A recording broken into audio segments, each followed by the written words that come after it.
নবীওয়ালা ভাষা, নবীওয়ালা কথা, নবীওয়ালা আদর্শ। মানুষের যদি কেউ ভুল দেখে তাহলে সুন্দরভাবে বলা, তাকে সুন্দরভাবে শুধরাইয়া দেওয়া। আমাদের সমাজে অনেক মানুষ এমন আছে, দেখতে বড় ফেরেশতা কিন্তু গীবত শেখাইতে বড় ওস্তাদ। গীবত শেখায় অমুক হুজুরে এটা করছে, অমুক হাবের সাহেব এটা করছে, অমুক মুসল্লি এটা করছে, অমুকে নামাজে আসে না, অমুকে তাকবীরুল্লাহ পায় না, অমুকে আজানের সময় দেখি না, অমুকে মসজিদের বাম্প দিয়ে ঢুকছে, দেখতে ফেরেশতা কিন্তু শুধু গীবত শেখায়, গীবত শেখায়, গীবত শেখায়। যতই আমল করুক না কেন, ওই লোকটা যত বড় দাড়িওয়ালা, জুব্বাওয়ালা, হুজুর, তাবলীগওয়ালা, পীর হোক না কেন, মানুষের গীবত শিকায়ত করছে, না জেনে মানুষের গীবত শিকায়ত করছে। তার আমলনামা আস্তে আস্তে খালি হইতেছে, নিজেও টের পাইতেছে না। সে তো ভাবতেছে আমি বড় আমল করি, মসজিদে বসে আমি শুধু জিকির আজকার করি, কোনো লাভ হবে না। যেই পরিমাণ জীবনে গীবত শিকায়ত করছেন, দেখবেন আমলনামা খালি খালি।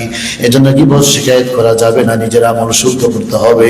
নিজের আমল শুদ্ধ করি, অন্যের পিছনে গীবত শিকায়ত করে নিজের আমল নষ্ট না করি। বরং আমি কতটুকু জানলাম, কতটুকু পারলাম, কতটুকু বুঝলাম, সেটাই হলো দেখার বিষয়। অন্যকে নিয়ে ভাববো কি, আমার নিজেকে নিয়ে তো ভাবা দরকার। কু আনফুসাকুম ওয়া আহলিকুম নারা।